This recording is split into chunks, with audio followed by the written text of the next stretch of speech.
Olá, começando mais uma edição especial do Jornal Argumento de final de semana, falando sobre os assuntos que aconteceram durante a semana e como aconteceu o assunto, né? A greve da Polícia Civil, reunião com o governador do estado, o caso José Dirceu, que tanto o dono como também outras pessoas serão chamadas para prestar esclarecimento. Aqui em Goiás, né?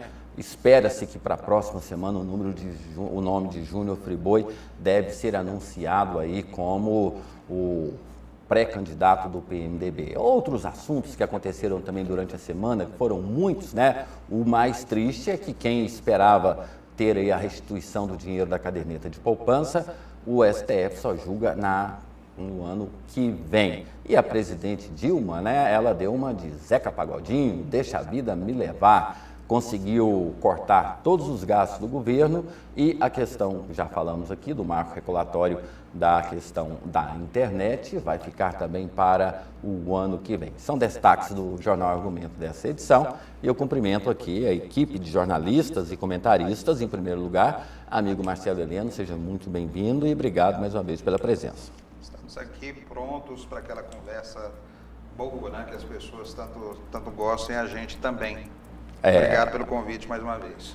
Ok, antes da gente fazer o nosso primeiro intervalo comercial, cumprimentar aqui também a ilustre presença do nosso jornalista e amigo Urias Júnior. Muito bem-vindo, Urias. Obrigado e boa noite. Vamos ao bom debate dos assuntos da semana.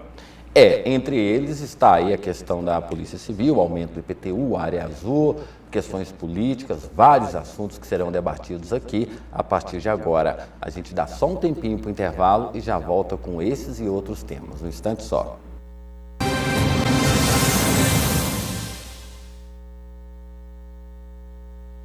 Acesse agora o portal do Jornal Argumento e fique por dentro de tudo que acontece no cenário político-social do país.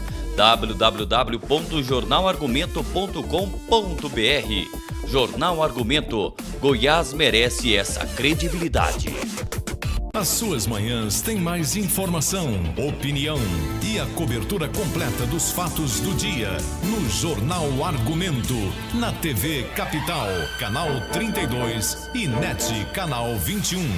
A maior e a melhor equipe de jornalismo traz para você, a partir das 7 horas da manhã de segunda a sexta-feira, tudo o que acontece na política em Goiânia. E só no Jornal Argumento você tem os comentários de André Marques, um dos jornalistas mais respeitados do estado. Comece o seu dia com a melhor informação e opinião. Assista ao Jornal Argumento, TV Capital, a imagem de Goiás.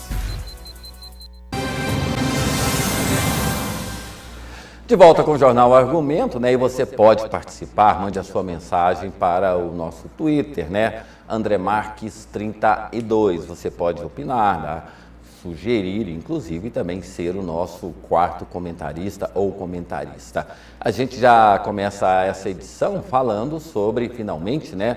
O governador Marconi Perillo disse que, ou melhor, né? Recebeu os grevistas da Polícia Civil e antes do pessoal sair e deixar o plenário da Assembleia, fizeram um ato ali que realmente deixa a gente assim um tanto quanto, digamos assim, mais civilizados, né, Marcelo e Urias, né? Porque todo o lixo, tudo aquilo que foi produzido durante o período da greve, foi limpado, fizeram a limpeza ali do plenário, fizeram tudo, ou seja, de acordo com o que foi estabelecido pelo governador, que ao recebê-los eles deixariam ali o plenário, mas vão ficar nas galerias, mas deram um exemplo de cidadania, né? Ou seja, preservando o que é de todos, né?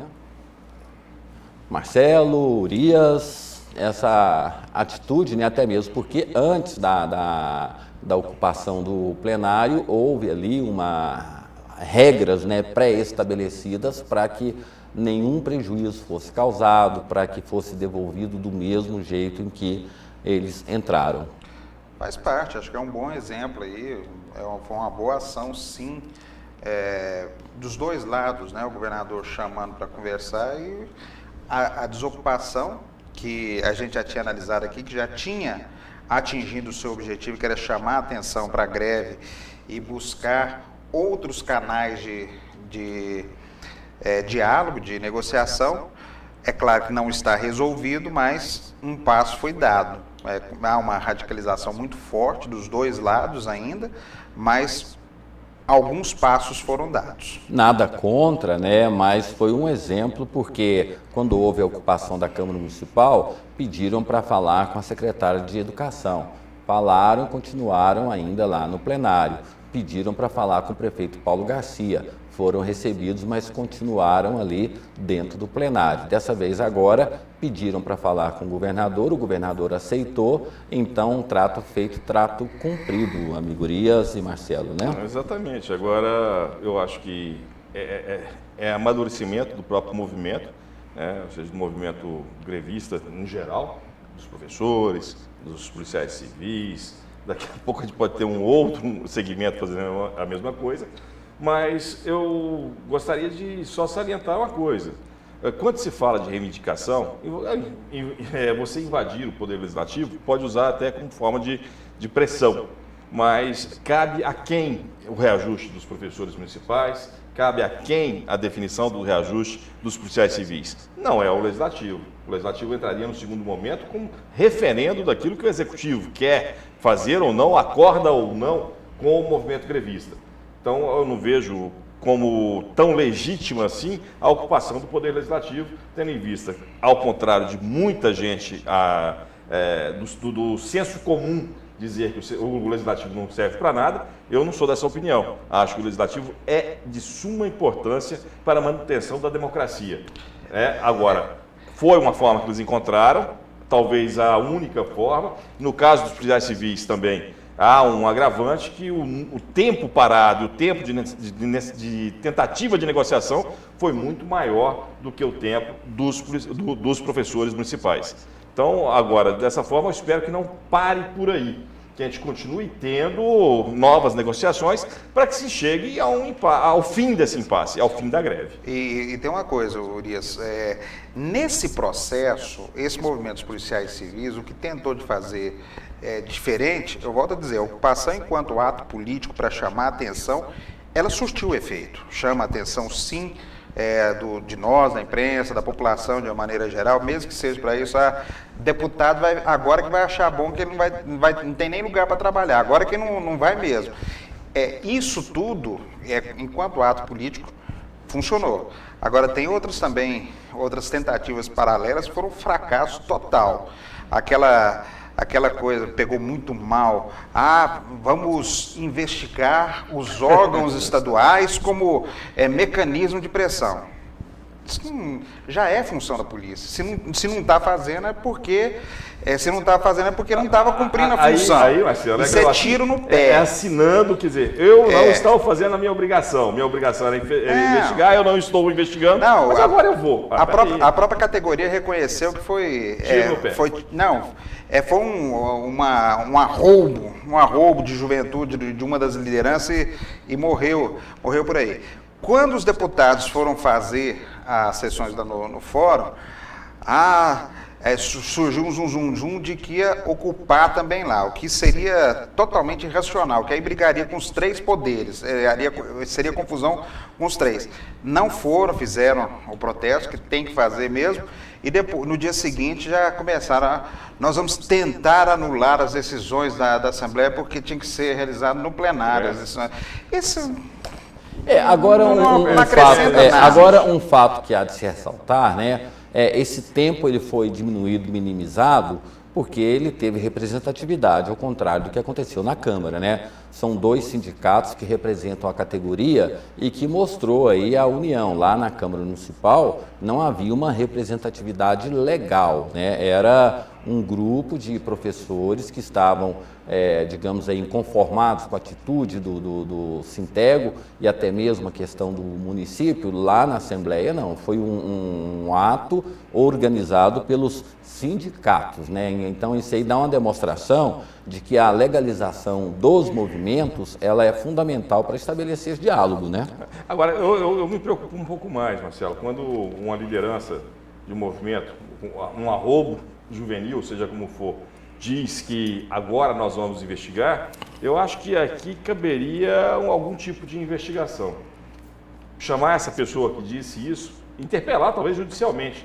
Vocês não estão cumprindo a sua função, a sua obrigação funcional? É só a Polícia Civil que faz isso ou outras instituições também deixam de investigar alguma coisa? Isso aí foi uma bobagem tão grande, nem era coisa, foi ver a tal da investigação, era denúncia que ia ser feita para entregar na DECAP e não foi entregue até hoje. E outro aspecto também que não dá essa prerrogativa, porque todo mundo sabe que uma das lutas e das brigas que os policiais e delegados têm é a questão da imobilidade. Não poder ser movido.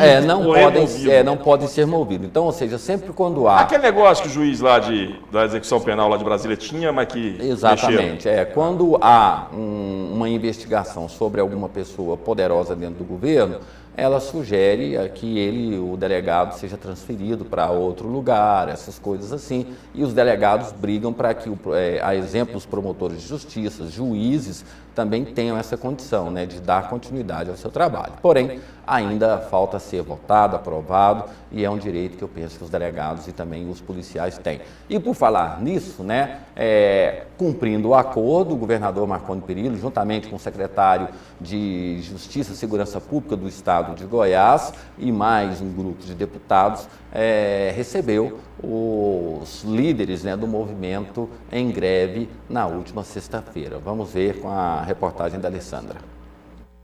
O governador Marconi Perillo se reuniu na tarde desta sexta-feira com representantes da Polícia Civil do Estado de Goiás. Na reunião, que aconteceu a portas fechadas, não houve acordo. Na próxima segunda-feira haverá uma assembleia com o objetivo de pôr fim à greve. Vamos sentar com os secretários, com o diretor-geral, com os deputados. Ele disse que nós podemos avançar. Agora, como avançar é que vamos decidir nessas reuniões. Corte de ponto, ele disse que, secretário, o que foi cortado não tem como discutir. E a categoria já entrou com ação, as entidades, e nós vamos ver isso juridicamente. A possibilidade, de depender dos rumos dessa nova conversa, é ver os cortes daqui para frente. Satisfeito a gente nunca fica quando não tem um posicionamento do governo para atender as reivindicações da categoria. Mas pelo menos o governo cumpriu com a parte dele, em que os policiais cedendo em desocupar o plenário da Assembleia, que teria uma reunião com o governador, ele cumpriu a parte dele também. Nós acreditamos que com o posicionamento do governador, direcionando os trabalhos para o secretário de Segurança, acompanhado dos deputados Marcos Martins e João Campos, que teriam encaminhamentos para solucionar o impasse, vamos ver se a gente avança, sai da conversação e vai para uma negociação de fato para que solucione o impasse da greve e que a gente possa deliberar na próxima Assembleia o fim da greve e o retorno dos policiais ao trabalho para poder melhorar a segurança da sociedade. Até a semana que vem, na segunda-feira, até na próxima Assembleia, nós não vamos voltar a ocupar o plenário. Vamos continuar na Assembleia, assim a manutenção da Assembleia Permanente está mantida, até mesmo porque foi decisão da Assembleia e na segunda-feira, às 16 horas, nós vamos fazer nova deliberação.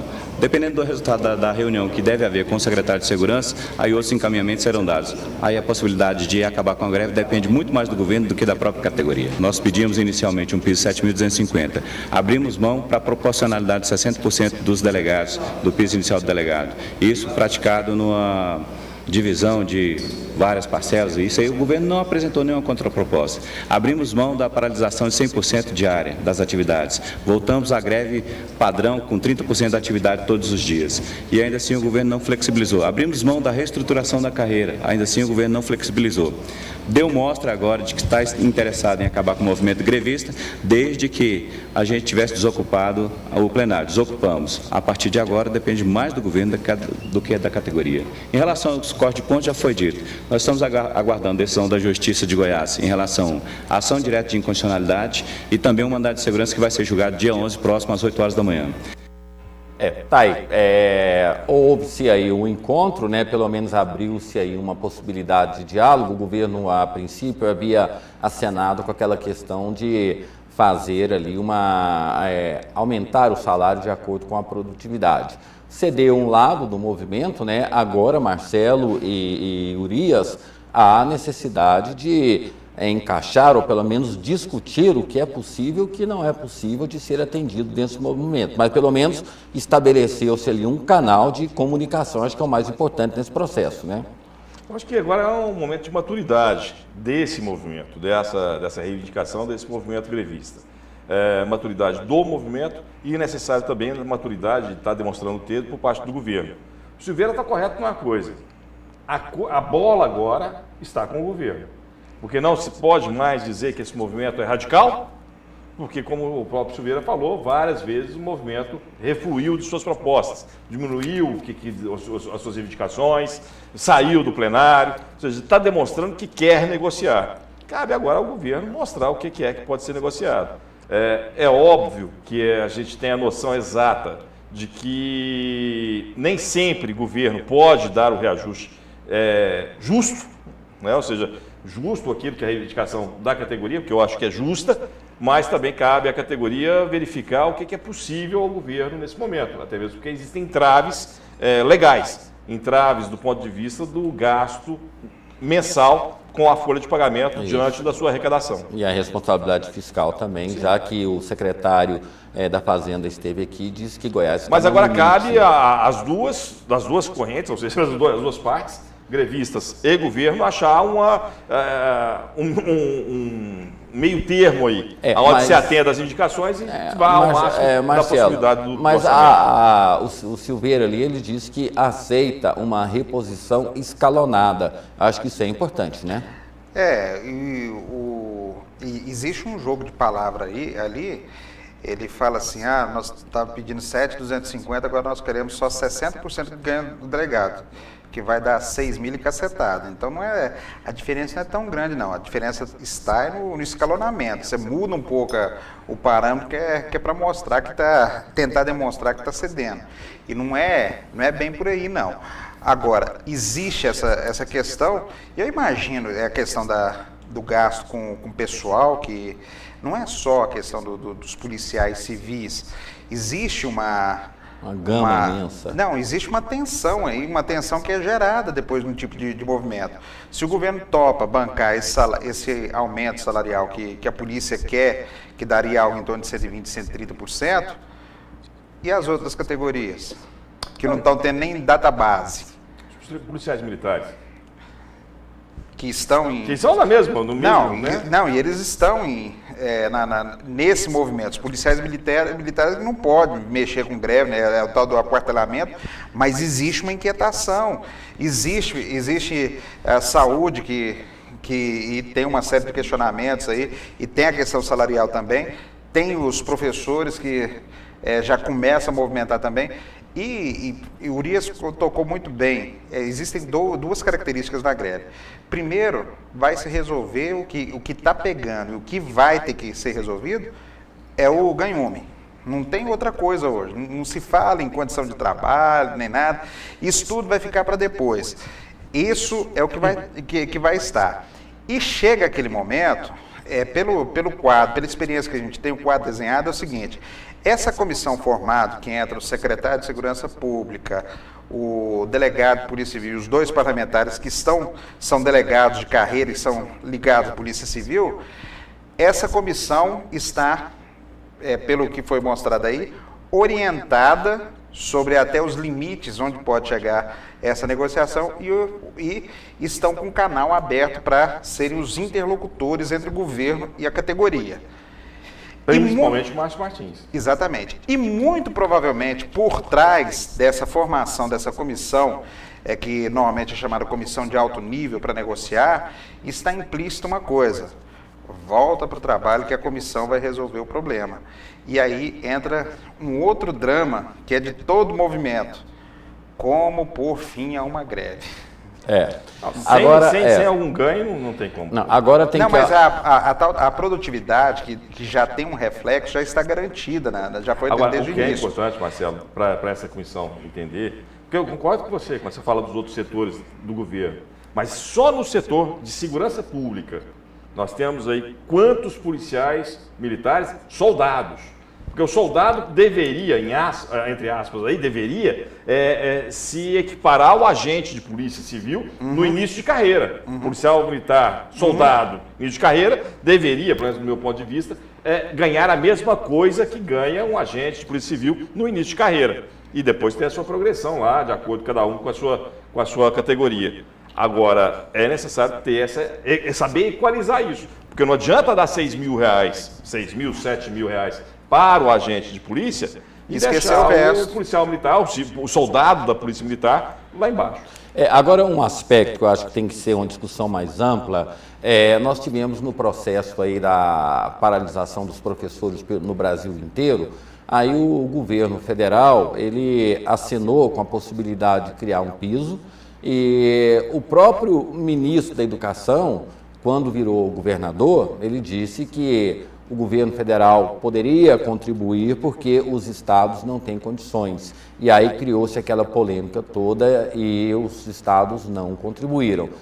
Na questão dos agentes, aí, tem aquela PEC 300 que estabelece valores, um piso nacional, porque todo mundo sabe que em alguns estados os policiais ganham muito. Aqui em Goiás nós sofremos com esse problema que policiais civis, pelo menos, eles ingressam na polícia, fazem concurso para Brasília, para lá vão onde ganham muito mais. Agora a PEC 300, a presidente Dilma disse que não já está enterrada, porque a PEC 300 ela dependeria do governo federal para complementar o salário aonde os estados não poderiam pagar, né? Então é uma questão assim um tanto mais ampla. Já foi enterrado isso aí. E é uma responsabilidade do Estado como um todo a questão da segurança pública. Agora, nós estamos regionalizando, porque todos os estados têm as suas dificuldades, mas a contrapartida do poder federal quase que não acontece, né? Não, e não vai acontecer. Isso aí não vai responsabilidade do Estado vai continuar sendo. Isso aí não vai, feliz ou infelizmente, não vai se discutir. No caso aí ainda da área de segurança, nós temos algumas defasagens a serem observadas, né? Eu já falei aqui. A Folha de São Paulo fez um levantamento sobre o salário dos delegados do Brasil inteiro. Goiás está exatamente no centro da... na média. Está bem na média. Tem delegado ganhando início de carreira 18, tem delegado início de carreira ganhando 5. Nós estamos com 10, que é um salário razoável, acho que é considerável para início de carreira. Agora o policial civil que baixa lá. Sendo na proposta aí do governo, mesmo sendo, aí daí que a gente tem que tirar, que é uma questão, como o André disse, você tem que comparar com o nacional. Se incorporar apenas a produtividade, do jeito que o governo está propondo, o salário do policial civil sobe para 7º no país. E é um salário ruim para a categoria. Ainda assim vai ser o 7º maior do país. Se for do jeito que os policiais querem, passa a ser o 2º. Só um comentário que não tem assim tanto a ver com os números e com os resultados da segurança pública, mas sim na postura política dos políticos, né? Ou seja, que a situação do governo, né? Quem é a situação do governo do Estado hoje, está colhendo o que plantou. Porque quando da ocupação da Câmara Municipal, quem mais incentivou e quem mais cobrou a postura de atender a qualquer custo a reivindicação dos professores, agora está sofrendo na pele que não pode atender e sabe que não pode, como sabia antes. Sim. Então, o que acontece? O que eu acredito que o político acaba perdendo muito da sua credibilidade é quando ele tem 2 pesos e 2 medidas. Ou seja, para quem eu sou oposição, tem que fazer tudo. Para quem eu sou situação, não dá, porque a lei não permite. Não, nós temos aqui na Assembleia um deputado combativo, que ele fala muito sobre a questão da segurança pública no estado de Goiás, mas se esquece que no Brasil a situação é pior. Existem alguns municípios, principalmente municípios, onde não sequer existe um policial. Eu fiz uma pesquisa nesse final de semana em alguns sites de alguns lugares e descobri que hoje nós temos aproximadamente 300 mil policiais, entre militares, civis e também policiais federais. E o número de segurança privadas, ou seja, aquelas pessoas que prestam segurança, as empresas têm segurança privada, já tem um contingente de aproximadamente 620 mil.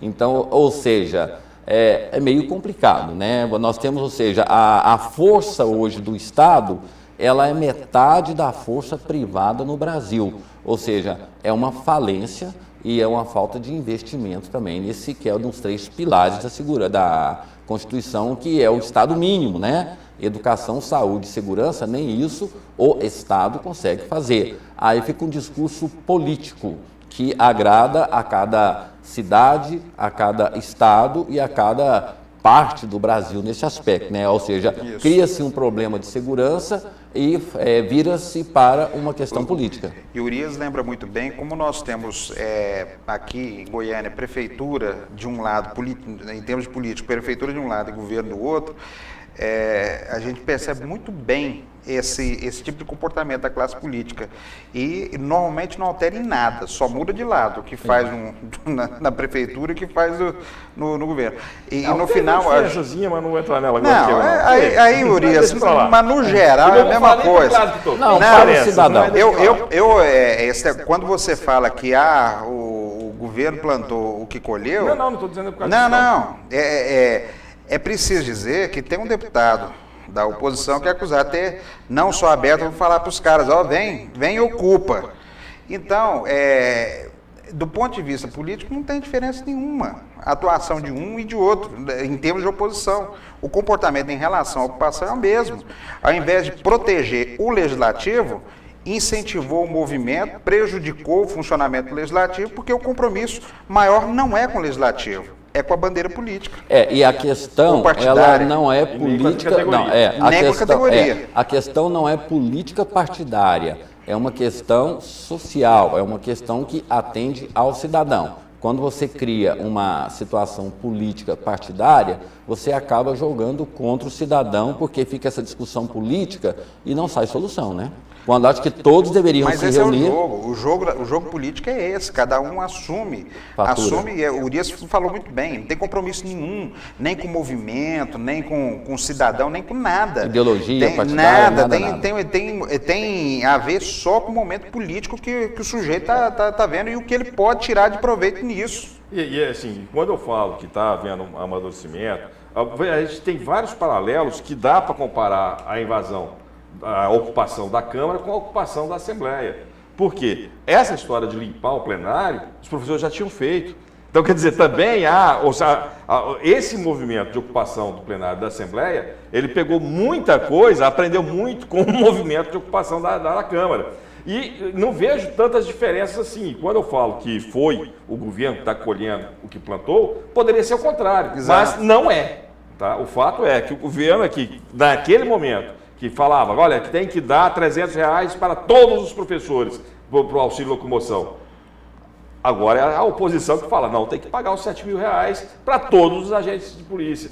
Vamos esperar que haja um desfecho, mas outro assunto também, o tempo é curto e muitos assuntos a serem debatidos aqui, comentados, é a polêmica sobre o aumento do IPTU, do ITU, que deve ir para essa semana agora para a Câmara Municipal para ser votado. O nosso repórter Leandro esteve lá e traz para a gente aqui o que aconteceu. Vamos ver.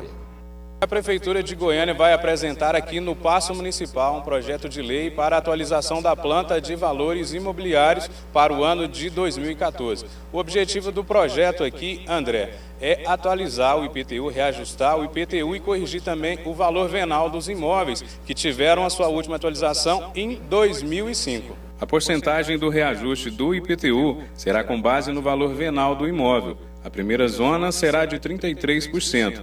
A segunda com 30% e a terceira com 27%. A quarta zona fiscal com 25%. Os valores a serem recolhidos entre as zonas variam de R$ 30 a R$ 1.600. Por exemplo, um imóvel com valor venal de R$ 15.000 na zona 3 pagará R$ 54,00, enquanto um imóvel na zona 1 pagará R$ 81,50.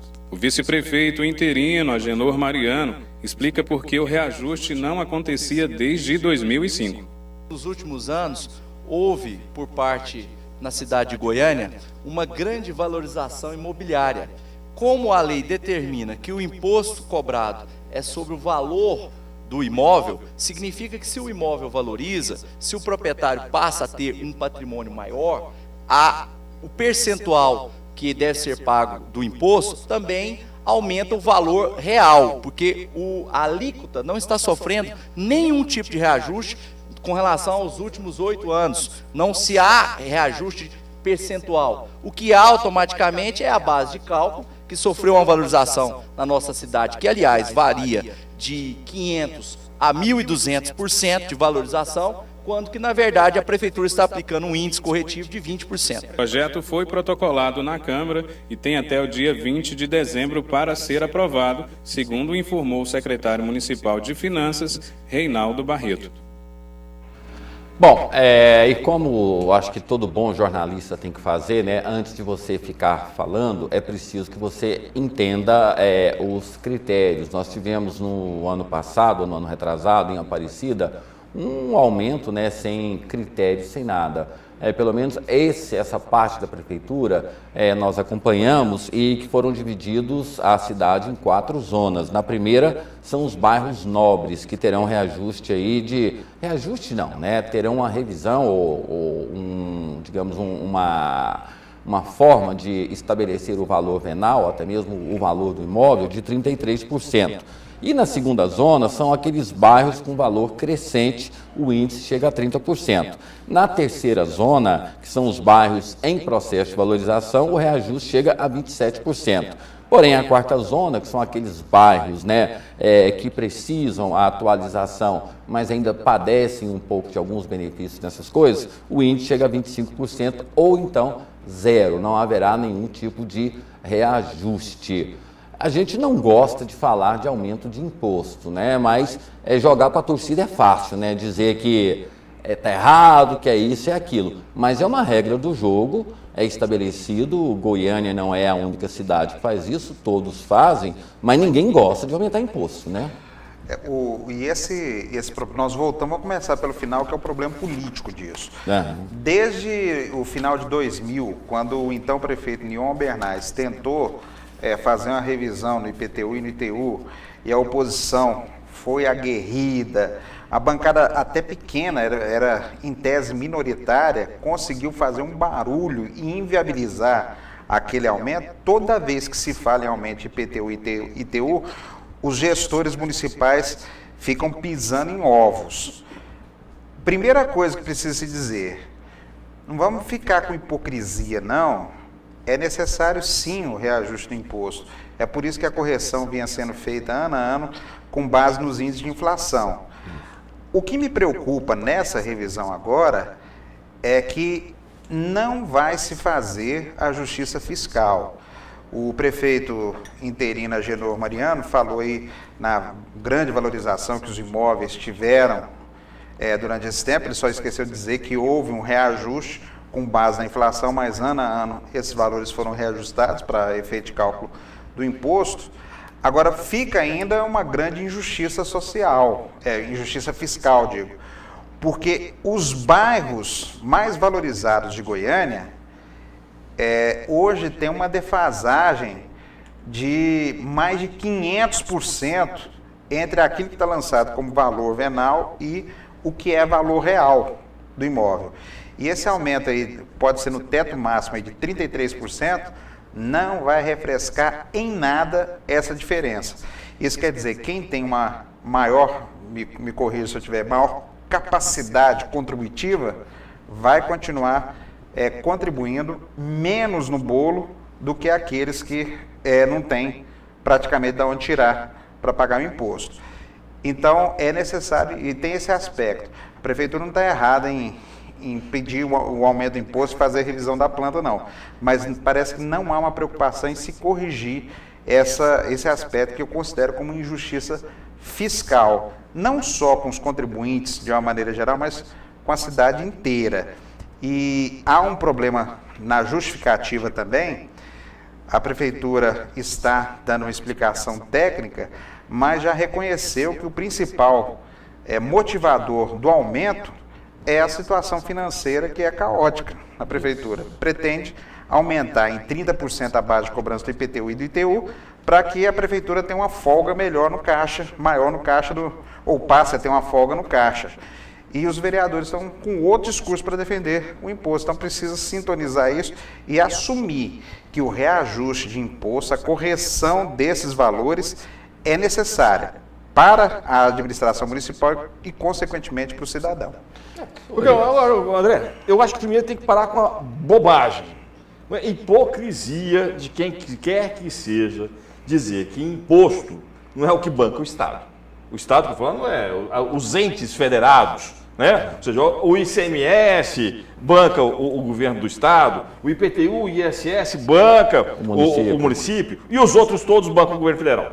Né? Ou seja, mas o que nós acontece... temos, na realidade, 7 impostos, sendo que desses 7 impostos, 2 são do município, 2 ou 3 são do estado, o resto são contribuições que municípios e estados não fazem parte, vão direto para o cofre do governo federal. É outro nome que deram para o imposto. Para não pagar a taxa, não, para você ver o que acontece, a contribuição foi o que acontece. Mas o que é fundamental nisso?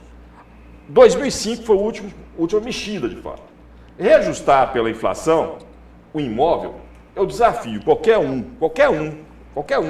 me mostrar lá na plantinha do IPTU de 2005 para o de hoje, que o aumento do IPTU foi superior à valorização percentual, superior à valorização do imóvel.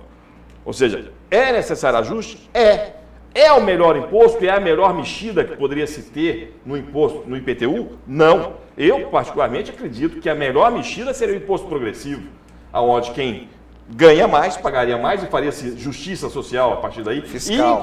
Social e fiscal, porque leva-se em consideração a capacidade contributiva, que é uma questão social também. Mas o principal, você tendo isso, você teria uma maior equiparação. Mas pelo que eu entendi, inclusive por conversas a gente teve aqui antes de começar o programa, quando você divide em 4 zonas de contribuição, você está, o que eu entendi da prefeitura é que ela está tentando, pelo menos, fazer uma certa justiça aí dentro do que, mesmo independente de onde que está localizado o bairro, mas sim o seu valor do imóvel ali, ela está tentando fazer isso. Vai ser possível resolver todos os problemas nessa mexida? Não. Eu acredito que vai ter que continuar discutindo IPTU. A discussão inicial desse imposto, inclusive, chegou-se a se dizer que mandou-se um projeto para a Câmara para imposto progressivo, depois recolheu e está se tomando essa. Agora, o fato é preciso sim aumentar a arrecadação do município. Mas qual é a bobagem de falar que isso, de desmentir isso?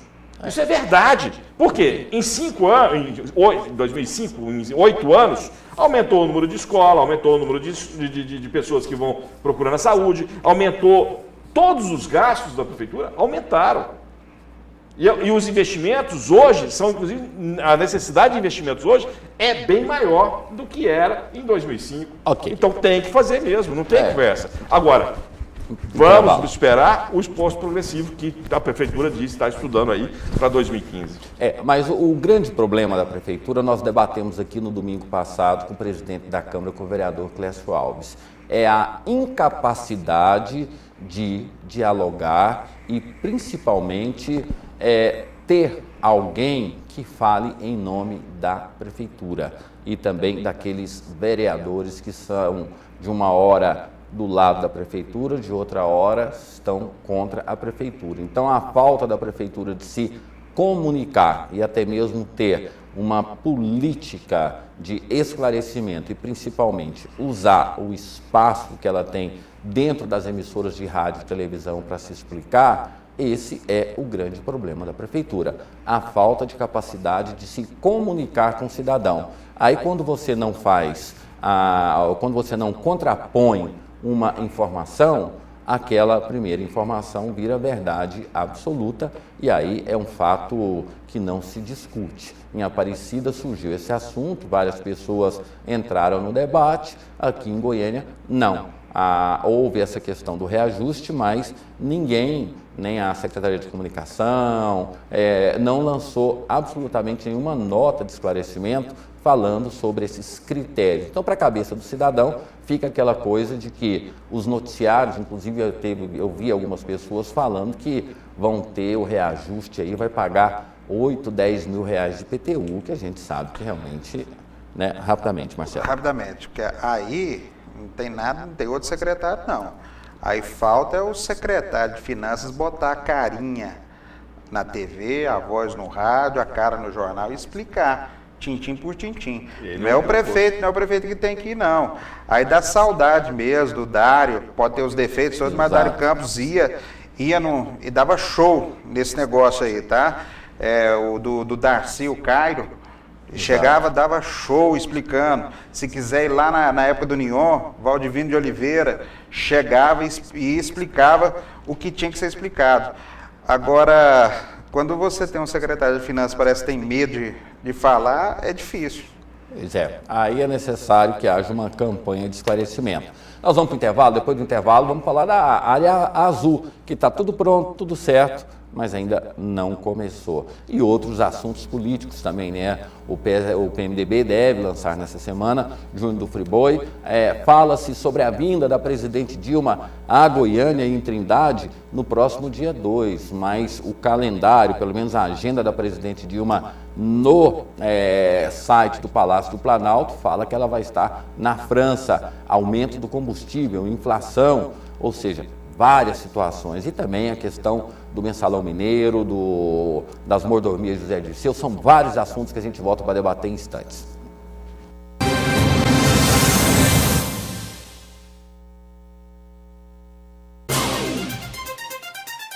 Toda semana, os principais fatos do estado, do Brasil e do mundo, você lê no jornal O Argumento, o mais completo informativo impresso de Goiás. São matérias especiais, a análise do Padre Jesus Flores, reportagens e artigos. Jornal O Argumento, toda semana nas principais bancas da capital e do estado.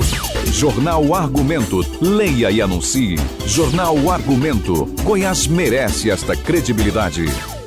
As suas manhãs têm mais informação, opinião e a cobertura completa dos fatos do dia no Jornal Argumento, na TV Capital, canal 32 e NET, canal 21.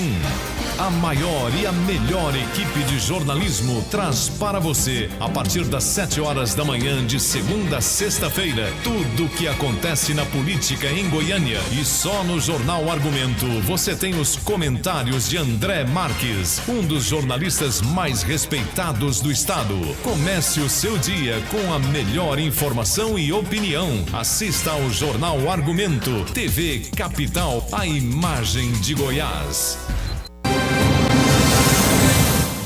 De volta com o Jornal Argumento pela TV Capital, canal 32, analisando os assuntos da semana. E outro que entrou em polêmica também foi o anúncio da implantação da área azul. A nossa equipe de reportagem esteve em alguns lugares de Campinas, aonde seriam instalados. Porém, a realidade é muito diferente daquilo que foi anunciado. Vamos ver. Então, André, estamos aqui em Campinas, na Avenida Alberto Miguel, para saber se já está valendo a área azul ou não. E a gente percebe aqui que até foi instalado um poste, André. Mostra aqui, Wesley. Um poste que provavelmente receberia uma placa informando que tem área azul. E por falar em área azul, esse estabelecimento aqui também fixou aqui um adesivo informando que eles vendem o talão. Vem para cá, Wesley, vamos entrar aqui. Olá, bom dia, tudo bem com vocês? A gente percebeu aqui na fachada ali, já escrito que vocês estão vendendo área azul. Já está valendo aqui nessa rua em Campinas? Olha, essa rua aqui ainda está com alguns problemas, né? Devido à empresa que foi contratada não ter legalizado, sinalizado muito bem ainda. Então o pessoal que a gente conversa da SMT fala que ainda não está valendo, provavelmente o mês que vem. Então não é uma coisa de certeza, então a gente está com a expectativa aí, né?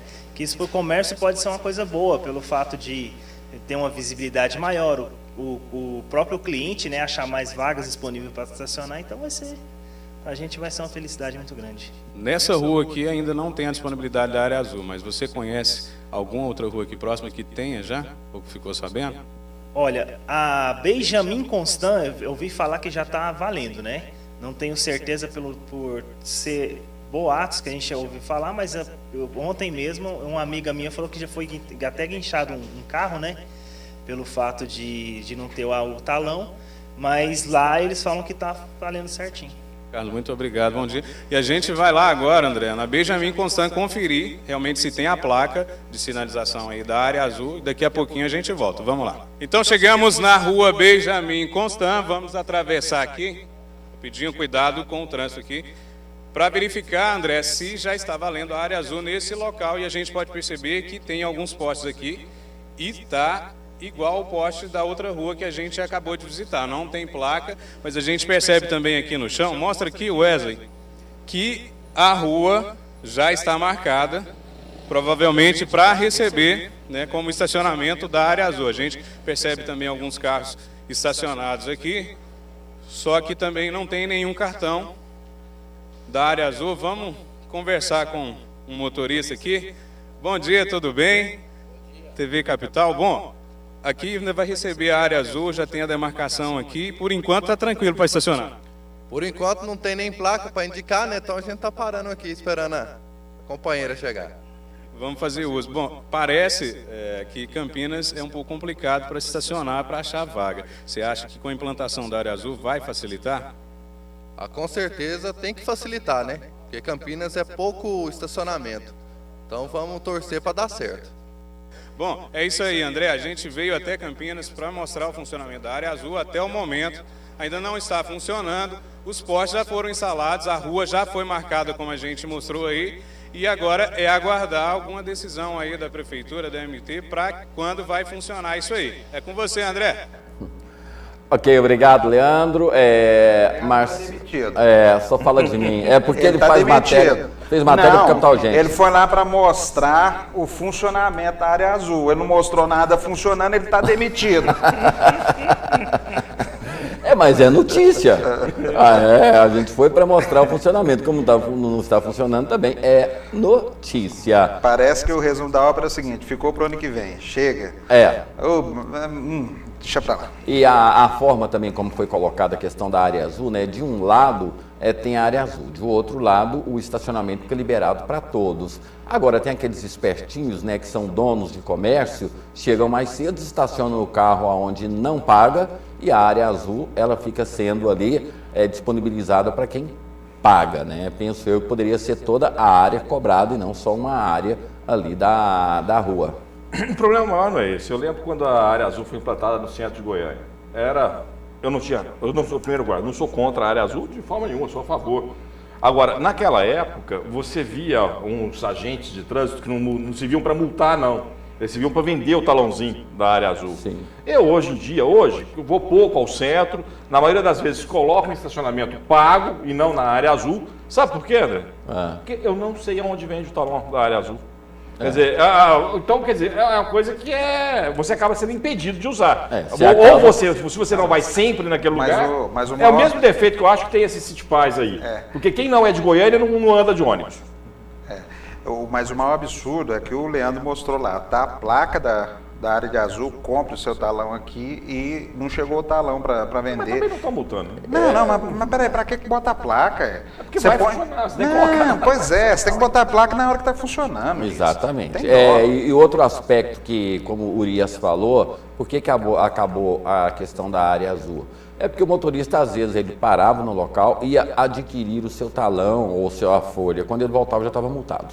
Porque eram vendidos nas bancas, aí tinha aquele negócio que era 80 ou 90 centavos, falta de troco, às vezes a pessoa ficava 5, 6, 7, 8, 9 ou 10 minutos, quando ela voltava com o talão já estava multado. Agora, isso não serve de justificativa não, porque quem tiver carro, quiser estacionar em área azul, bloco.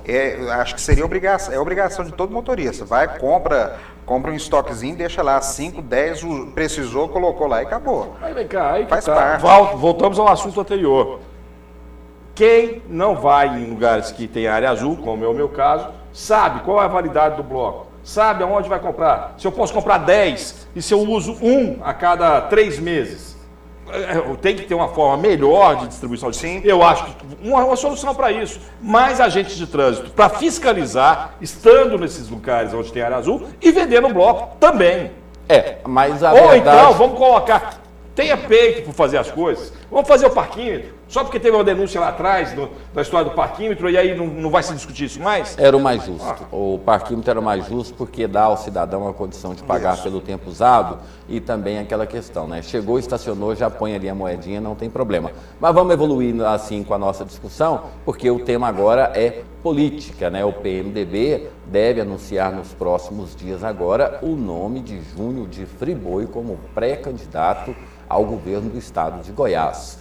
Deram tempo para que ele se posicionasse, ainda não há entendimento sobre esse assunto e vários deputados aí já defendem o lançamento de Júnior de Friboi para que a oposição se una e tenha aí pelo menos um discurso. Acredita, amigo Marcelo Heleno, que já teremos nessa semana agora a confirmação de Júnior de Friboi ou ainda passará pela discussão ainda?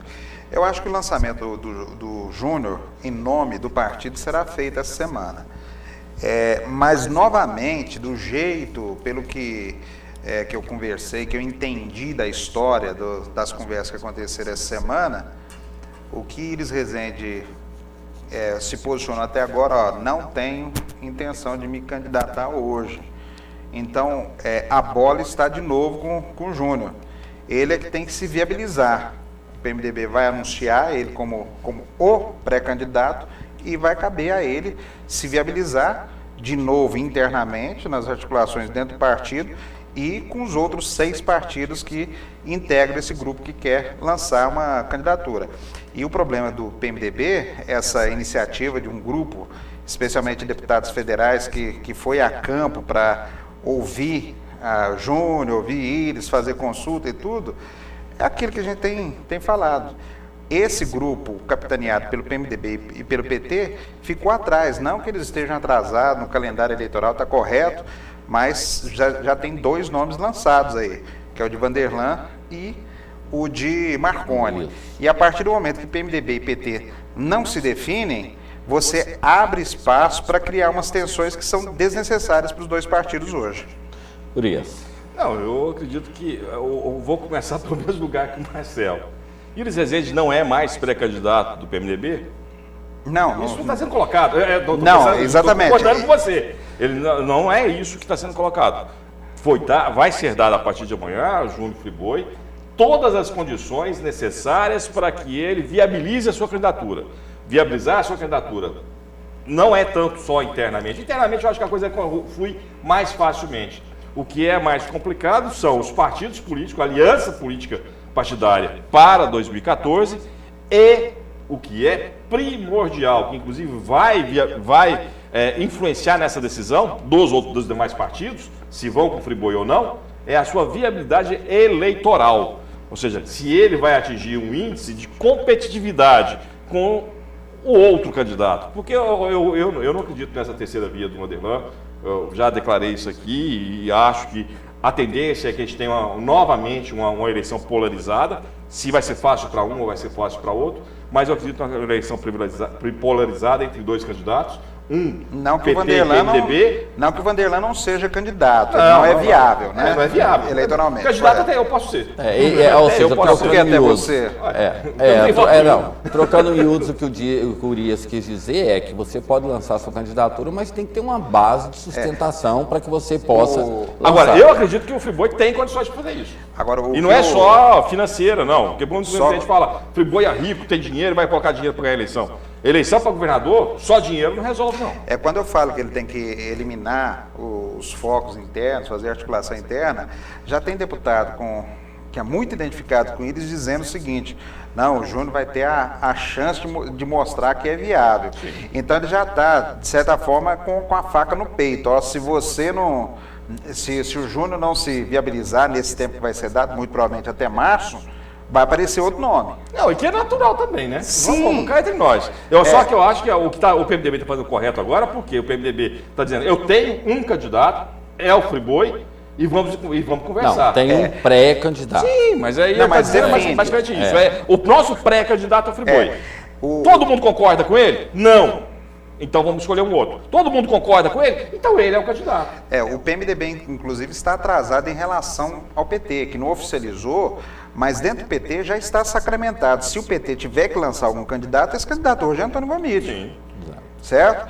Ele se viabilizou, mesmo não se declarando candidato. Ele está viabilizado dentro do PT, é o nome que o PT tem para botar na mão. Viabilizado internamente. Internamente, porque exatamente. Eu acredito que o PT também está passando por um momento de megalomania não. de achar que ele tem condição de ter candidato majoritário. Não. O PT não tem essa condição ainda. Não é isso não. PT e PMDB, eles se declaram como irmãos siameses, mas eu costumo dizer que um está refém do outro hoje. Não tem escapatória. Os 2 têm que estar juntos mesmo. O que eu digo é o seguinte: se o PT for dentro dessa articulação, dessa coligação, obrigado ou chamado a lançar um candidato, esse nome hoje é Antônio Gomide. E isso ele trabalhou internamente. Só uma outra informação. Rapidamente. Fofoca que eu ouvi aí no meio. Há uma possibilidade, se o PT, que eu não acredito nela, bancar Antônio Gomide, o PMDB teria um outro candidato, podendo inclusive tentar negociações com o Vanderlan e Caiado. Mas a grande dificuldade está justamente no que vocês estão falando. Não é só lançar o nome, é ter uma base de sustentação. No último sábado, a base aliada do governo se reuniu em Rio Verde. A prefeita de Caldas Novas, Magda Mufato, que é do PR, ex-prefeita. Né? Ex-prefeita. Ex-prefeita. Desculpe, Magal agora que é o prefeito. A ex-prefeita, ela que é do PR, disse que ela tem compromisso partidário com Dilma, mas ela apoia a candidatura de Marconi. Então, assim, teremos pelo Brasil inteiro palanques de partidos em situações contrárias e também favoráveis a governos federal e também governo estadual. Será essa uma maior dificuldade de se estabelecer aí um mecanismo aqui, pelo menos em Goiás? Nós vamos ter palanques aqui, que já está chamado aí, Marco Dilma, que são partidos que aqui apoiam Marconi, mas Dilma Marconi, então, ou seja, partidos que apoiam nacionalmente a reeleição do presidente Dilma, mas aqui no estado de Goiás estão do lado do governador Marconi Perillo. Não é nenhuma novidade, né? Já teve o Luma, que era Lula e Marconi, nós já tivemos vários movimentos assim. E para essas pessoas, o André, governo só é a favor, não tem nenhum problema estar ao lado dos dois governos, não. O que está desenhando aí, por exemplo, além do PR de Magda Mufato, o PP e o PTB estão na mesma situação, apoiam Dilma no plano federal e apoiam o Marconi aqui, vai continuar assim. Eu não sei o que é pior, para pegar o nosso último programa que a gente gravou, não sei o que é pior, você estar em dois palanques ou você ter estado no governo durante todo o tempo, usufruído do poder de estar no governo e hoje se passar como oposição. Pior eu vou dizer. Para. Em relação a PP, PR e PTB não tem alteração nenhuma. Eles participaram do PSB. Sim. Eles esses três partidos que eu citei, eles participam do governo federal e participam do governo estadual. Esses aí tá tudo certo. O pior é aquele que participa do governo federal, usufrui das benesses do poder. Participava. Usufruir do benesse do poder até ontem. E agora fala, sou oposição? De todos os partidos, o que está tendo mais dificuldade, inclusive foi divulgada uma pesquisa nesse domingo, que o partido com maior dificuldades é o PSB de Eduardo Campos. Pelo fato simplesmente de que Marina e Eduardo ainda não definiram um discurso, o mesmo discurso. Tanto é que Eduardo Campos aparece inseguro em alguns momentos, porque ele não sabe se o que ele vai falar, Marina concorda. E a mesma coisa, a Marina, ela já é diferente. Ela fala sem consultar Eduardo Campos antes. Então ela começa a falar e depois Eduardo tem que corrigir. E Eduardo Campos, não sabendo como se comportar diante dessa situação, tem adotado uma postura um pouco mais, digamos assim, né, uma cautelosa sobre essa questão. Será que vai implodir o PSB com Marina e Eduardo Campos? Eu acho que o Eduardo Campos ele tá agora se colocando numa postura que o PSB, como participante de um governo federal, desde o primeiro governo Lula, quando o Bisol foi o vice do Lula, do PSB, era do PT e PSB, e agora com relação ao PSDB, o Eduardo Campos está se colocando como satélite. Ele não está se colocando como grande candidato, alguma coisa não. Ele está colocando a serviço de um projeto para o país, que é o projeto do Aécio.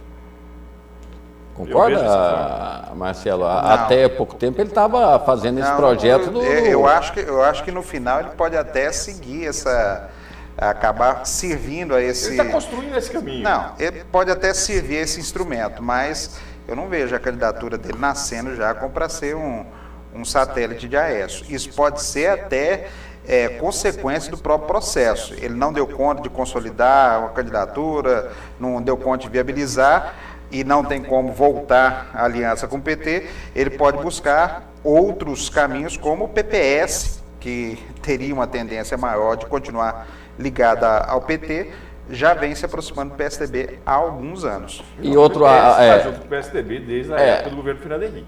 E outro assunto também, nessa semana, o candidato aí do PSDB, Aécio Neves, se lançou como revolucionário.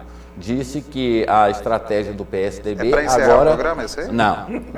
A estratégia do PSDB agora é voltar os olhos para os trabalhadores que foram abandonados. Ou seja, o discurso do PSDB agora é aquele discurso voltado e focado, inclusive, em reuniões que estão acontecendo agora, falam sobre essa questão aí de Marconi Perillo, né, ser um exemplo, como nós antecipamos aqui no Jornal Argumento, a capacidade de Marconi Perillo de ter esse enfrentamento, até mesmo um desentendimento com o presidente Lula que vem há muito tempo. Então se espelham nesses projetos de Marconi Perillo justamente para mostrar o PSDB voltado para o trabalhar,dor. Então, Aécio Neves se voltou revolucionário. Vou baixar o Magri aqui agora, do será que eles estão desesquecendo o que Fernando Henrique escreveu? Eles estão se lembrando. Sim, o Fernando Henrique falou, esqueçam, quando assumiu o governo, falou, esqueçam o que eu escrevi. Agora estão relembrando isso, desesquecendo. Mas tem gente que fala também, esqueçam que eu discursei, e aí vai. O problema do PSDB, o PSDB parece que não acredita em algumas boas ideias que ele tem. Há alguns anos ainda, quando Fernando Henrique ainda era presidente da República, houve um grupo que quis entrar no movimento sindical e fazer o sindicalismo de resultado, que poderia ser um caminho. E esse projeto foi abandonado no meio do caminho, que era inclusive juntar uma central de sindicatos, trabalhadores e tudo mais, certo? Você pode até pensar, tem o Paulinho da Força que já faz isso. Não, mas era vinculada mesmo como instrumento, como a CUT sempre foi ligada ao PT. E o PSDB parou no meio do caminho. Tentava negar, mas sempre foi. Não tem como escapar. Então, o PSDB, houve um movimento dentro do PSDB que começou a mexer com isso e foi largado no meio do caminho. Então, não tem que... O PSDB não tem mais jeito, tino para isso. Teria que refundar o PSDB para começar esse discurso revolucionário aí do Aécio. Agora, uma coisa que o Jornal Argumento Impresso acertou, e aí temos que nos vangloriar disso, é que o PSDB nacional, ele encontrou em Marconi Perillo uma forma ali de neutralizar ou até mesmo ir para o embate com o ex-presidente Lula. Isso foi discutido nesse encontro de sábado que aconteceu entre a base aliada, né? O governador Marconi Perillo não foi, deve ir aos próximos, foi José Elton, o vice-governador, mas há um consenso aí que o PSDB é muito frágil na oposição e o discurso do governador Marconi Perillo é mais provocador. Tá. Acertamos ou erramos? Mas até que ponto vai isso? Que chegar na hora do vamos ver da campanha mesmo, Marconi vai estar preocupado com a reeleição dele. Não vai ter espaço para ir correndo atrás do Aécio, emprestando discurso para o Aécio. Nós vamos fazer o seguinte, intervalo comercial, muito assunto, né? Mais um candidato agora à presidência da República, o senador do Pará, Randolfo Rodrigues, do PSOL, do Amapá, né? Do Amapá, do Amapá, lançou-se candidato à presidência da República pelo PSOL. E tem outros assuntos também, né? Sobre questão de inflação, aumento de etanol, corte de governo, se der tempo falar também sobre o acidente dado em Itaquerão, tantos assuntos que serão abordados logo depois. O Marcelo fica falando aqui, corre, porque o tempo ele não para. Um instante só a gente está de volta.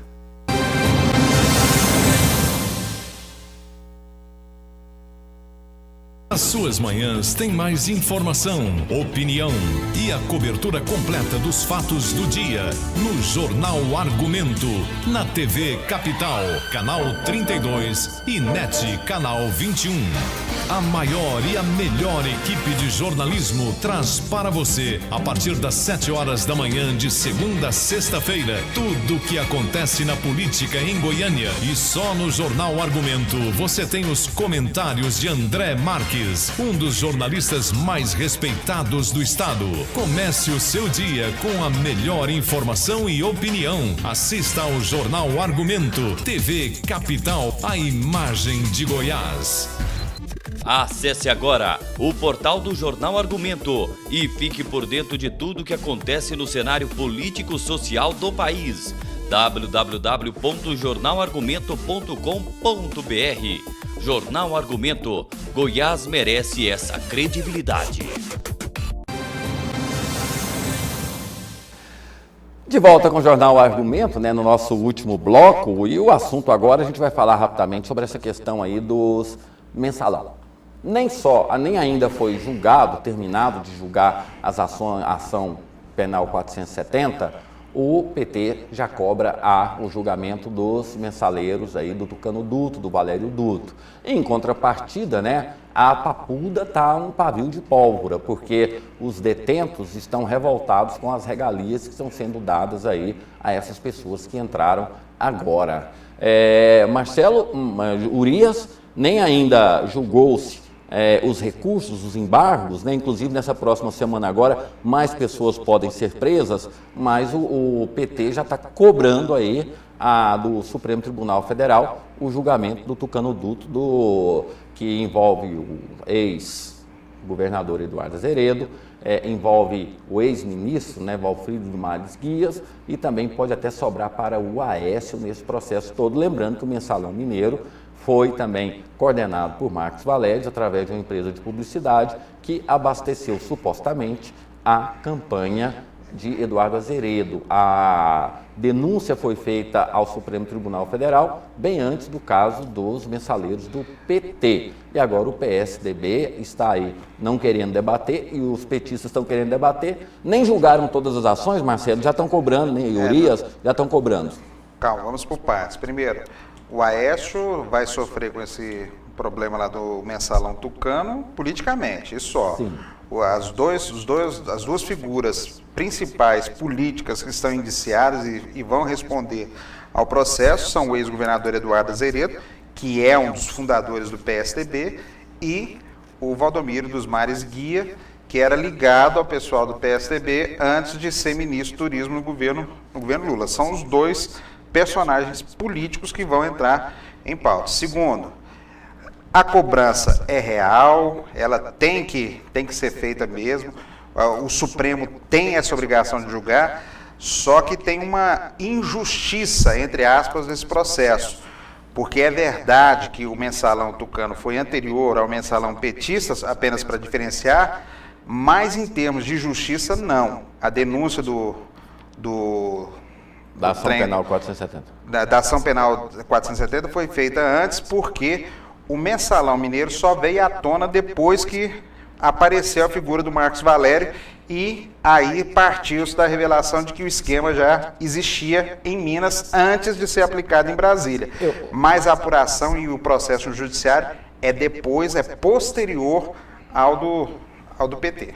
Só rapidamente que eu queria passar uma informação, porque o Procurador-Geral da República, na época, ele foi reconduzido ao cargo pelo presidente Lula, e aí ele fez a denúncia no Supremo Tribunal Federal, que foi acatada por 5-3, né? Mas a Eduardo Azeredo foi julgado, foi condenado numa ação isolada, né? Então agora eles estão aí expandindo esse processo. Lembrando que o Procurador-Geral da República, ele tinha encerrado o ciclo dele, o presidente Lula o manteve no caso e ele fez essa denúncia que foi acatada pelo Supremo Tribunal Federal, aonde Joaquim Barbosa que fez a denúncia, houve 5-3. Foi o relator da denúncia. Relator. Foi relator pelo recebimento da denúncia e foi um dos momentos em que ele e Lewandowski estiveram votando juntos. Um das poucas vezes, né? E sobre esse assunto, né, Barroso deve ser o relator do caso. É o relator do caso do mensalão mineiro. Urias? O mensalão mineiro ele já havia sido investigado antes do mensalão do PT. Mas não era mensalão. Não tinha virado. A investigação. O que eu falei é que ele não tinha virado. Ele não tinha virado processo judicial. Peraí, deixa o Marcelo complementar. Tanto o mensalão quanto o outro, não, espera que eu estava falando antes. Então, não, mas ele tem direito pela ordem, ele tem direito não, você pediu minha opinião. Não, mas pela ordem, deixa ele se explicar primeiro. Tá? Abriu mão, né, pela ordem, artigo 14. O que acontece é o seguinte, todos os dois são frutos, agora, nesse momento, da mídia. Se não tivesse tido mídia para o mensalão do PT, não teria o mensalão do PSDB. Esse é o fato. Sim. Agora, que tem que ser julgado, aquela história do pau que bate em Chico, bate em Francisco, tem que ser colocado na hora do dia. Todos os dois têm que ser julgados e todos os dois. E nessa história, do ponto de vista político, eu não sei nem para quem vai ficar pior. Porque o mensalão do PT, neste momento, está pior, mas se você começar o julgamento do mensalão do PSDB no início do ano, quando chegar o momento da eleição, ele também vai estar na crista da onda. Então, quer dizer, politicamente, os dois mensalões aí vão ter seus estragos políticos. E outra coisa, a expectativa, né, Urias, é de ter a mesma conduta por parte dos personagens e dos seus advogados, né? Aquele negócio de o Supremo julga, vem embargo, pá, e é mais um ano aí, um ano e meio de mídia. A gente volta ao começo do programa, a história de oposição e situação. Os discursos são os mesmos, dependendo da onde eu me coloco.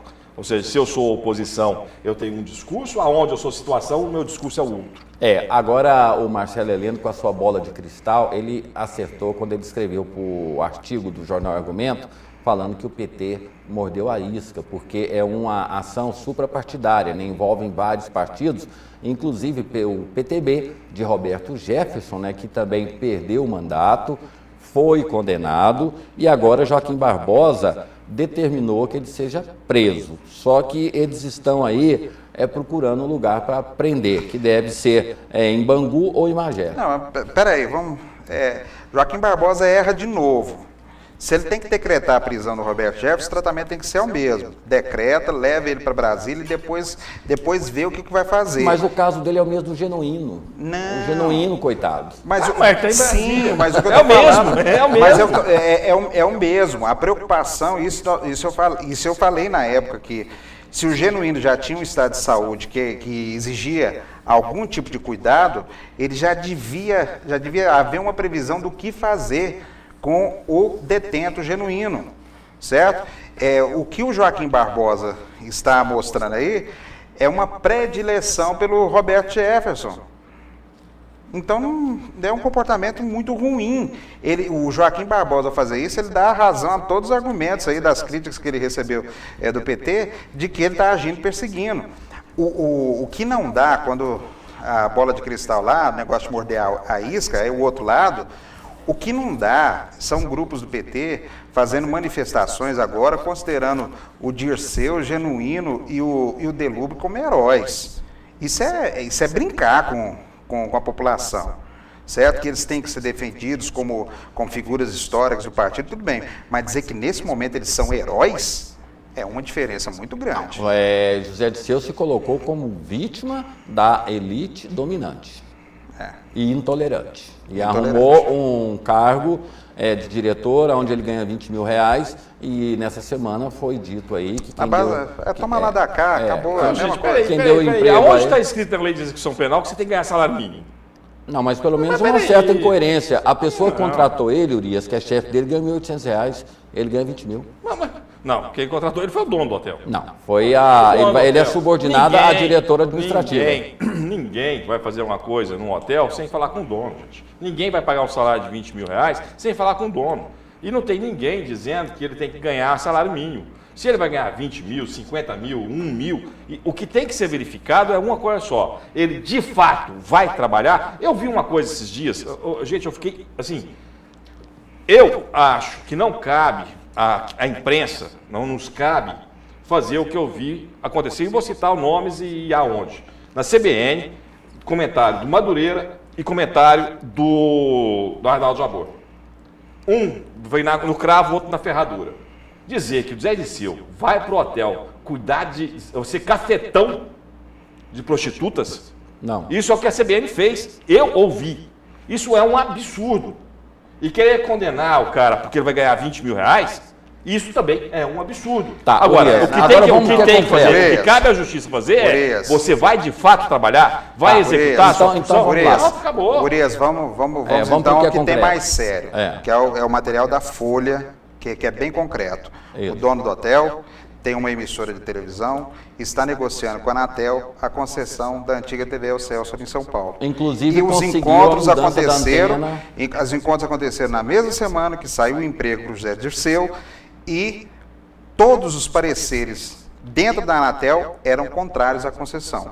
e o cara está ganhando o canal de televisão. E isso é coincidência. E ele conseguiu, para uma emissora de televisão, a mudança da torre com aumento de potência, sem a autorização do processo da Eu concordo Anatel. plenamente que esse tipo de chamar ele de cafetão de prostituta, ou Dirceu, isso aí não, qualquer um merece respeito. Isso aí não tem absolutamente nada a ver com o papel da imprensa, que tem que ser vigilante, o papel de outros setores aí. Agora, quando eu falo que é o toma lá da cá, é nesse sentido. É o material que está na Folha e que não foi questionado por ninguém, e o dono do hotel se negou, que é o dono da televisão, se negou a prestar qualquer tipo de esclarecimento.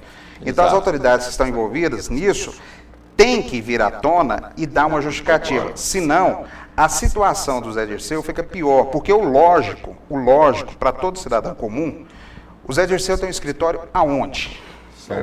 São Paulo. Ele mora aonde? São Paulo. O normal seria ele pedir transferência para São Paulo e ir trabalhar no escritório dele. E não é isso que está sendo feito. Assim como o natural para o Delúbio seria pedir transferência para Goiânia e cuidar dos negócios da família dele que ele tem aqui. Isso seria o normal. Você sair disso e quando você tem principalmente a história do Dirceu, que começa a aparecer um monte de sinão, você está complicando algo que aparentemente é fácil. É uma coisa que ele tem direito. E aí entra no outro cenário, né? A Folha de São Paulo, ela fala sobre tráfico de influência, o que não deixa de ter razão, né? Porque ele ganha esse emprego e depois logo surge a denúncia de que a extinta TV Excelsior, na ditadura, o dono desse hotel, que é dono de uma rede de comunicação, está pleiteando a emissora e também ter conseguido algumas coisas dentro do Ministério das Comunicações que as emissoras comuns não conseguem, e aí depois vem o emprego de José Dirceu, aí pelo menos no mínimo uma explicação tem que ser dada e tem que se fazer uma investigação, porque pode ser um tráfico de influência. E outra coisa, vamos botar bem claro aqui, a gente cobra muito dos governos, e o governo tem que se posicionar nesse caso, mas também da iniciativa privada. Sim. Como é que você se submete a fazer esse tipo de coisa? É o que nós Porque senão, André, amanhã troca-se alguns personagens e a prática continua a mesma. E esse é o problema. Esse é o típico do tal do toma lá da cá, que o combativo deputado Zé Dirceu na oposição sempre falou, chegou a caçar um ex-presidente da Câmara na base desse discurso. E o que nós sempre falamos, já discutimos aqui, Elias. Eu vejo o seguinte, para ele ter direito, e aí uma coisa que a gente concorda, ao regime semiaberto, para sair para trabalhar, ele poderia ser contratado até como mordomo. Sim. Quer dizer, ganhando. Se alguém quiser contratar ele para ser mordomo e quiser pagar R$50 mil, o problema é de quem está pagando. Sim. Cabe à justiça verificar o quê? Sim. Se ele está executando aquela tarefa para a qual ele foi contratado como trabalhador. Ou seja, está trabalhando de fato? É essa que é a questão. Que aí tem a ver com a ressocialização, tem a ver com o princípio do semiaberto. Mas vamos deixar os cenários acontecerem para que a gente possa discutir, porque tem um assunto importante que foi divulgado ontem, né? Foi divulgado no sábado, que preocupa, né? O IBGE, mais uma vez, ele traz números preocupantes aí para nós e também para o Brasil inteiro.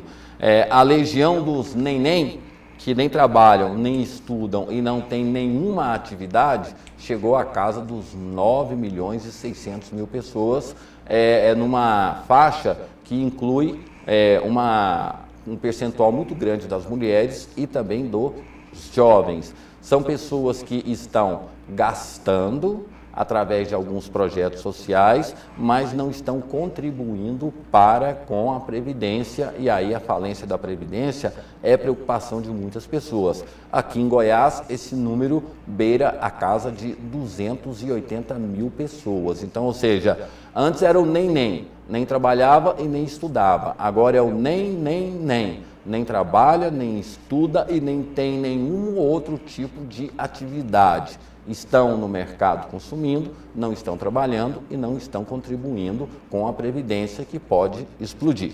E aí, amigos? Isso é um dado, você coloca bem que é preocupante, mostra a falência das nossas políticas sociais, né? Enquanto promotoras do desenvolvimento do cidadão e da própria sociedade. E o mais grave que é uma parcela considerável dos jovens e não tem, vamos parar de dourar a pílula, né? O jovem que não estuda e não trabalha, ele está a um passo, se não tiver com os 2 pés dentro do crime, e não tem perspectiva nenhuma. Lamentavelmente, não tem perspectiva nenhuma de futuro.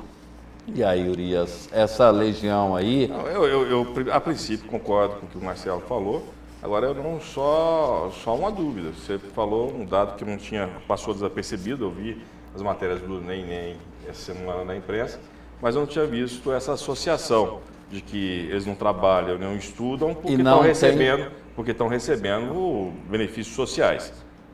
E essa associação eu não havia visto ainda, talvez por falta de atenção na leitura que eu fiz desses materiais, mas se isso já está ocorrendo, mostra que nós temos que dar uma guinada. Porque não chego a ser tão radical quanto o Marcelo para dizer que já estão com os 2 pés no crime, não, mas estão a 2 pés de não serem nada. Né? Pois é, porque a lógica, todos os programas de distribuição de rendas, programas sociais, eles só se sustentam com uma lógica. Nós temos uma situação emergencial, nós precisamos socorrer essas famílias e incluí-las no mercado de trabalho. Essa geração estaria perdida. Exatamente, mas a próxima está salva. Inclusive... O problema é que aí nós já estamos na 3ª geração, segunda, 3ª geração auxiliada pelos programas de distribuição de renda e tem até uma dificuldade prática, né, André? Onde é que vai arrumar emprego para esse povo todo? O país não tem vagas para abrigar esse pessoal. Então, é uma equação complicada. Tem um lado do clientelismo que ajuda os políticos que estão no poder e tem essa outra coisa prática também que justifica a permanência desse Estado, que é a inexistência de vagas de trabalho para essas pessoas. Eu teve uma época que eu sou daquela opinião, quando o Lula falava que salário mínimo não geraria inflação, e eu não entenderia isso, porque a economia seria mais simples. Ou seja, se tem mais gente ganhando, tem mais gente consumindo, e isso geraria mais riqueza, e isso se mostrou até certo ponto correto, quando veio as crises econômicas e financeiras aí internacionais, onde a gente teve uma inclusão muito grande no mercado de consumo, justamente por aumento desse salário mínimo, aumento da renda das famílias de baixa renda. Mas dessa simplicidade, eu uma vez fui amigo de um secretário do governo do Estado, eu sou amigo dele ainda, ele era secretário. Eu coloquei para ele o seguinte: olha, se você tem o Renda Cidadã, você é secretário de Cidadania e Trabalho, portanto tem recursos do FAT juntos, e você tem no Estado, na época bem forte, o Banco do Povo. Por que não atrelar uma política social à outra para fazer justamente essa inserção que é necessária? Você dá o Bolsa Família, você dá o custo do FAT, que é o Fundo de Amparo ao Trabalhador, né? E, ao mesmo tempo, você chega com o Banco do Povo financiando para que a pessoa possa estar produzindo alguma coisa e saindo desse miserê todo. Então, eu acredito que essa seria uma fórmula simples e que poderia resolver o problema da nossa nação. Mas eu acredito que não concordo com você que esse clientelismo é base do coronelismo, que é a base da criação do nosso Estado. Agora, por outro lado, também Estado que eu digo não é Estado de Goiás, não. Estado União. Só lançando mais um dado. Eu já acompanhei a vida de uma indústria aqui, em que tinha um programa de qualidade instalado dentro, lá, e eu cheguei no gerente de recursos humanos mostrando, eu preparando uma matéria para o jornal que eu fazia da empresa, e maravilhoso, tem dados maravilhosos, tipo um rapaz que entrou na indústria com 16 anos, foi estudando, se formando, curso, formou em administração e não sei o quê, e era gerente financeiro depois de outros 16 anos dentro da empresa, um dos responsáveis pela autodireção da empresa. É um exemplo fantástico. Eu falei, mas isso funciona com todo mundo? Ele, não. Tem gente que entra aqui na fábrica, acha que a função dele é apertar aquele botão. Ele vai ficar assim a vida inteira. E nós respeitamos que não adianta mexer com esse tipo de cidadão. Ok. Último destaque aqui do programa, a Petrobras, foi autorizado um aumento de 4% para a gasolina, de 8% para o diesel. Muitas pessoas dizem que vai haver um impacto na inflação, mas mesmo com esses reajustes, especialistas dizem que a capacidade da Petrobras, o endividamento da Petrobras, Gás não foi resolvido. E essa semana o preço do álcool, sem nenhum motivo, aumentou muito aqui em Goiânia. Rapidamente, 1 minuto para cada um, porque o programa está acabando. Em relação ao aumento do etanol aqui em Goiânia, pouca vergonha de novo por parte dos postos. Aí não é caso de economia, não, é caso de polícia mesmo. Em relação à Petrobras, uma defasagem estimada em algo em torno de 20%, pelo menos 20%, vai recompor. Também não é do jeito que esse povo fala aí também, esse povo é catastrófico que dói. E pode ter certeza, esse é o primeiro de uma série. A Petrobras vai ter que recuperar, sim, a sua... Voltamos ao caso do IPTU lá. Vai ter que recompor seu preço, sim. E isso vai ter que ser feito, a opção do governo é fazer isso de forma gradativa. Agora que vai estancar a sangria, já vai. Urias, não tenho o que dizer. E só que eu volto a dizer, que eu continuo aquela mesma opinião que já falei sobre esse assunto aqui. Caso a Petrobras venha a necessitar de subsídio, inclusive, do governo para manter o preço da gasolina no patamar que for mínimo para não impactar a inflação, eu até defendo isso. Agora, não está sendo colocado isso na agenda. Não, o governo tem caixa para isso, mas não. Não tem, tá claro. Não tem, a presidente Dilma cortou gastos e a taxa Selic, os juros, né? Fomos para 10%, a tendência na próxima reunião, pelo menos subir 0,25% ou 0,5%. Ou seja, não é um cenário muito agradável economicamente para o ano 2014. Marcelo Heleno, obrigado pela participação. Daqui a pouco na 820, Rádio Verdade. 1090. A 1090. É porque eu já estava pensando aqui no Vargas, na Marinha, no pessoal todo. Pois é. Aí, assim, a idade, ela não permite que a gente acumule duas informações ao mesmo tempo, então a gente tem que passar uma para depois passar outra. Na 1090 daqui a pouco. E desde já um abraço aí ao Lazão, ao Zé Paulo e ao seu Vargas, todos felizes com o Atlético que conseguiu se manter para enfrentar o Tigrão na Série B no ano que vem. Estão comemorando algo que, né, por que não a Marinha? A Marinha é Tigrão. A Marinha está comigo. Tá bom. A Marinha está comigo. Tá, obrigado pela participação. Amigo Urias, mais uma vez, obrigado pela participação, que engrandece esse debate, e encontro marcado para amanhã. Sem dúvida, eu que agradeço. Muito obrigado a todos vocês em casa e obrigado a vocês também aqui. Agora, sobre essa questão da Série B, campeão e vice ano que vem. Tira do Paroímpa para ver quem que é. Isso não, é verdade. Não, tirar para o ímpar, não. Aqui todo mundo é Tigrão. Mas até deixa... Somos, acabou. É assunto do pessoal do esporte, né? Nós estamos indo embora, a todos vocês, nosso muito obrigado. Fiquem todos com Deus e até o próximo programa.